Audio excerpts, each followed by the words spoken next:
আমাকে দিদি birthday gift পাঠিয়েছে।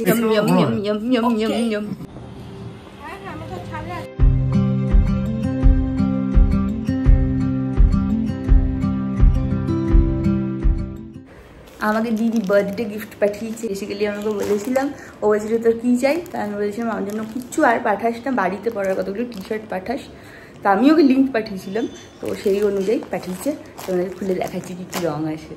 এই যে এই কালারগুলো পাঠিয়েছি, এই কালারটা আমার আগের বারও ছিল একটা, তো তাও দিদি পাঠিয়ে দিয়েছে। এটা 4টের একটা প্যাক ছিল, একটা সাদা, একটা ব্রাউন, একটা হচ্ছে অফ হোয়াইট, আর একটা হচ্ছে ল্যাভেন্ডার কালারের। এই কোম্পানিটা যেন তো খুব ভালো, আমি আগেও যে দুটো পরেছি না, খুব ভালো কোয়ালিটি হয়। আর মোটা টাইপের, একটু এরকম না যে পাতলা ফিনফিন করছে, মোটা টাইপের। আমি বাইরেও পরি মাঝে মধ্যে, বাড়িতেও পরি, বেশিরভাগ সময় বাড়িতেই পরি। বাট যখন আমি অন্য কোনো জামাকাপড় খুঁজে পাই না, মনে হয় যে কী পরে যাবো, আনকমফোর্টেবল ফিল হবে, কমফোর্টেবল যেরকম লাগবে সেরকম জামাকাপড়, তখন আমি আমার পুরোনো টি শার্টগুলোই পরে চলে যাই। আজকে হচ্ছে ফ্রাইডে, আজ হচ্ছে 25 তারিখ, কালকে আমার জন্মদিন, তাই জন্য অয়ন, এই যে অয়ন স্যার, আর এদিকে চ্যাটার্জি ম্যাডাম চলে এসছে। আর এইটা আমি সব থেকে প্রথম, না এটা হচ্ছে সেকেন্ড গিফট, সেকেন্ড গিফট পেয়েও গেছে। দিদিটা আজকে সকালেই ঢুকেছে, তাই জন্য এইটা হচ্ছে গিফট। আমি অনেকদিন ধরে ভাবছি কি একটা মঙ্গলসূত্র কিনলে ভালো হয়, মঙ্গলসূত্র কিনলে ভালো হয়েছে, পুজোর আগে এটা পেয়ে গেছি, আর কিচ্ছু গয়নাগাড়ি কিনবো, এটা দিয়ে চালিয়ে দেবো। হ্যাঁ, আর ডিজাইনটা কি সুন্দর দেখো, আর এসেই পাগলি আমাকে পরিয়েও দিয়েছে, আনন্দ পেয়ে গেছি। ইস, আমার কি বিচ্ছি, আমাকে কি বিচ্ছি লাগছে দেখতে।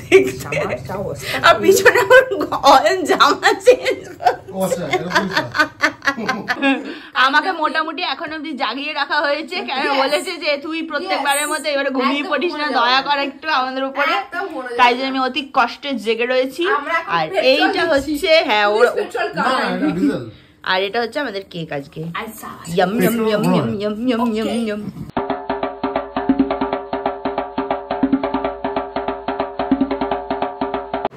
আমরা এখন সকালবেলা মানে দুপুরবেলা ব্রেকফাস্ট করে নিয়েছি। এখন বাজে হচ্ছে 12টা 5। ব্রেকফাস্ট করে নিয়েছি। ব্রেকফাস্টে ছিল হচ্ছে ম্যাগি আর পোচ, খেয়ে নিয়েছি। তো এবার আমরা যাচ্ছি চ্যাটার্জিদের বাড়িতে। চ্যাটার্জিদের বাড়ি এইখানে রাজবাড়ার সামনে একটা ফ্ল্যাট নিয়েছে নতুন ওরা, তো ওখানে যাচ্ছি। ওখানে গিয়ে তোমাদেরকে দেখাচ্ছি যে কিরকম হয়েছে ফ্ল্যাটটা। আমরা very excited, we are all of us are very excited. কিছুই হয়নি এখনো, মানে ইন্টেরিয়র কিছুই হয়নি। সবাই মিলে এখন একটু রেডি হয়ে যাব। ঠাকুর এখন দেবো না, ঠাকুর এসে দেবো স্নান টান করে। যদিও 12টা 5 বাজে, কিন্তু আসার সময় একটু মিষ্টিও নিয়ে নেবো, আজকে একটু ঠাকুরকে মিষ্টিও দেবো। তো একবারেই ঠাকুর পুজো করবো। আমি লাইটটা অফ করে রেখেছি, কারণ আমাকে লাইট কিছুক্ষণের জন্য অফ করে রাখতে বলেছে আমাদের ইলেকট্রিশিয়ান, নইলে কী বলো লাইটগুলো না কেটে যাচ্ছে।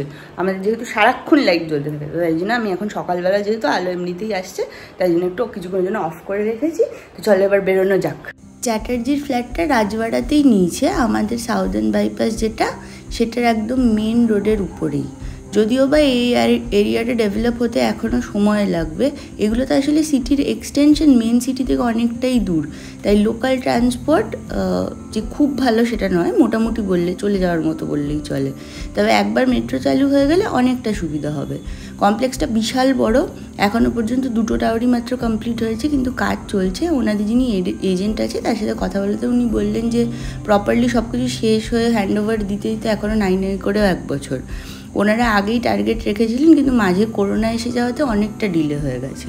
ওর ফ্ল্যাটে তো এখন ইন্টেরিয়ার হয়নি, ও ভাবছে করানোর জন্য। তবে বন্ধু হিসেবে আমরা সাজেশন দিয়েছি যে আগে এসে থাকতে, তারপর যদি মনে হয় ইন্টেরিয়ার করালে ভালো হবে তবেই করা, কারণ ইন্টেরিয়ারে অনেক খরচা প্রথমত, আর দ্বিতীয়ত হলো একটা জায়গায় এসে থাকতে থাকতে বোঝা যায় যে কোন জিনিসগুলো আসলে প্রয়োজন। ঢুকেই প্রথমে হল আছে, তার সাথে অ্যাটাচড ব্যালকনি, দেন ব্যালকনিতে যেতে গিয়ে ডান হাতে কিচেন, যেটার সাইজটা খুব ভালোই বড়।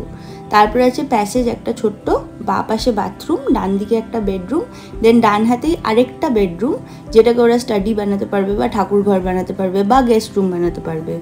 এটার সাথেও একটা ব্যালকনি আছে, আর একটা অ্যাটাচ টয়লেটও আছে। দেন লাস্টে ওদিকেও আরেকটা ছোট রুম আছে, ওটার ভিডিও নিতে আমি ভুলে গেছিলাম। যেহেতু নতুন কমপ্লেক্স, সেহেতু অ্যামিনিটিস তো থাকবেই। জিম রুম আছে, তারপর গেম রুম আছে। আর জিম রুমটা তো বিশাল বড়, আর তাতে অনেক বেশি ইকুইপমেন্টস আছে। আর সব থেকে বেশি তাতে খুশি হয়েছে অয়ন পুরো একদম জিম পাগলু আছে। 1 বছরে বলেছিল যে ভুঁড়ি কমিয়ে 6 প্যাকস বানাবে, বানিয়েও ফেলেছে জানো। যাই হোক, একটা ছোট লাইব্রেরিও আছে যেটা আমার সেকেন্ড বেস্ট লেগেছে। খুব কিউট, সুন্দর, একদম কোজি একটা লাইব্রেরি। আর যেটা বেস্ট লেগেছে সেটা হচ্ছে ছাদটা, কী যে অপূর্ব, কী বলবো। প্লাস সুইমিং পুলও আছে ছাদের ওখানে, এখনও কাজ চলছে, তাতেই এত সুন্দর সাজানো যে কমপ্লিট হয়ে গেলে কী যে সুন্দর লাগবে তা মানে ভাষায় প্রকাশ করা যাবে না হয়তো। আর তার জন্য কিছু কিছু অ্যামিনিটিসের রুমে লকও করা আছে, মানে যেহেতু কাজ চলছে। কাভার্ড আর ওপেন পার্কিং দু ধরনেরই আছে। ওভারঅল খুবই সুন্দর, আমার তো খুব ভালো লেগেছে। ছাদ থেকে পুরো এরিয়াটা তো দেখা যায়ই, প্লাস ওদের ফ্ল্যাট থেকেও মেন রোড মানে বাইপাস যেটা, সেটা পুরোটা দেখা যায় যেহেতু 15 ফ্লোরে। কাছাকাছি যদি গ্রসারিজ বলি তাহলে আছে স্পেন্সার, স্মার্ট বাজার, আর ইলেকট্রনিক্স গ্যাজেটের জন্য আছে ক্রোমা। এছাড়া আরেকটু এগোলেই সাউথ উইন্ড বলে একটা কমপ্লেক্স আছে, তার নিচে ডিপার্টমেন্টাল স্টোর, ব্যাটারির দোকান মানে গাড়ির ব্যাটারির দোকান, এটিএম, কার সার্ভিস সবই আছে। আমাদের ফ্ল্যাটটাতে যখন নেওয়া হয়েছিল তখন এখানে হাতে গোনা মাত্র 4-5টাই মোটে কমপ্লেক্স ছিল, তো আগেও বলেছি তোমাদের। তবে এখন পুরো ভর্তি হয়ে গেছে, যাতায়াতের পথে প্রায় সবসময় বিল্ডিং কনস্ট্রাকশন দেখতেই পাওয়া যায় আমাদের এখানে। তবে রাস্তাঘাটের অবস্থা খুবই বেহাল। আগে তো বাইপাসের রাস্তাও প্রচণ্ড খারাপ ছিল, সেটা এখন ঠিক করেছে কোনো রকমে, 4-5 বছর হলো খুবই ভালো হয়ে গেছে রাস্তাটা। কিন্তু অলিগলির যে রাস্তাগুলো আছে সেগুলো প্রচণ্ডই বাজে। আমাদের রাস্তাটাতে তো প্রত্যেক বছর পুজোর আগে টালি চাপড়া দিয়ে মোটামুটি ঠিক করা হয়, আর পুজো যেতে না যেতেই ওটা আবার খারাপ হয়ে যায়, সেটা মেরামত করতে আবার নেক্সট ইয়ার পুজো। তাই ওদের ফ্ল্যাটটার সামনে যখন মেন রোডটা দেখেছি না, তখন মনটা এমনিই ভালো হয়ে গেছে। কত গাড়ি দেখতে পাবে বলো, কত লোকজন দেখতে পাবে। তবে অলিগলির রাস্তা যতক্ষণ না পর্যন্ত ঠিক করছে, ফ্ল্যাট কেনার লোকজন পাওয়াও চাপের হবে খুব। কিরকম লাগলো বলো তোমাদের ফ্ল্যাটটা? ফ্ল্যাট মানে ফ্ল্যাট কি বলবো, বিল্ডিংটা আর কি, মানে কমিউনিটিটা, যাই হোক প্রপার্টিটা, হ্যাঁ কী সব বলে যাচ্ছি আমি। যাই হোক, এখন একটু মিষ্টি নেবো ঠাকুরের জন্য, নিয়ে তারপর বাড়ি ঢুকবো। তারপরে স্নান টান করে তো যাইনি, এখন 2 বাজে রে কত, হ্যাঁ 2:15 বাজে। গিয়ে ঝপঝপ করে জল ঢেলে ঠাকুরকে দিয়ে দেবো। দিয়ে আমরাও আজকে আমাদের মেনুতে আজকে কিচ্ছু নেই, আমরা আজকে চালে ডালে খাবো, কারণ আজকে এমনিতেও স্যাটারডে, আজকে নিরামিষ। আর রাত্রিবেলা দেখি একটু লুচি আর আলুর তরকারি বা কিছু একটা করে নেবো, মটর ভিজিয়েছি। তো চলো বাড়ি যাওয়া যাক এখন।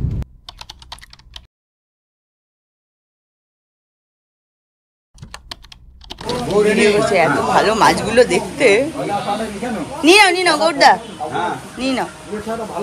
এখন আজ সানডে, আজ সকাল সকাল আমরা যাচ্ছি, সকাল সকাল বাজার করা হয়ে গেছে, এখন যাচ্ছি প্রতিমার আমাদের যে দুর্গা ঠাকুর আছে, দুর্গা ঠাকুরের বায়না দিতে।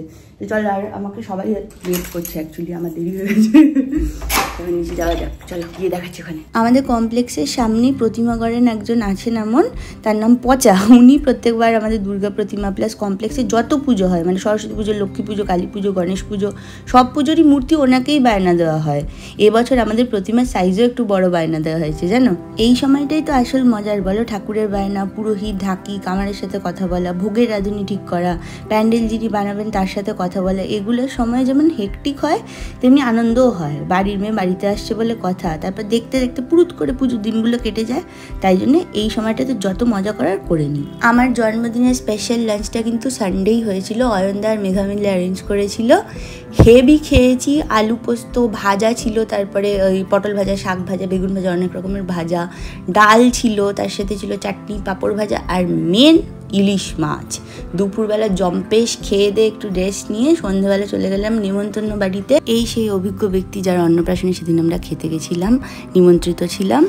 আর এটা হচ্ছে তানিয়া আর অচিন্ত, এদের দুজনেরই সুপুত্র হচ্ছেন আমাদের অভিজ্ঞ ব্যক্তি কাব্য।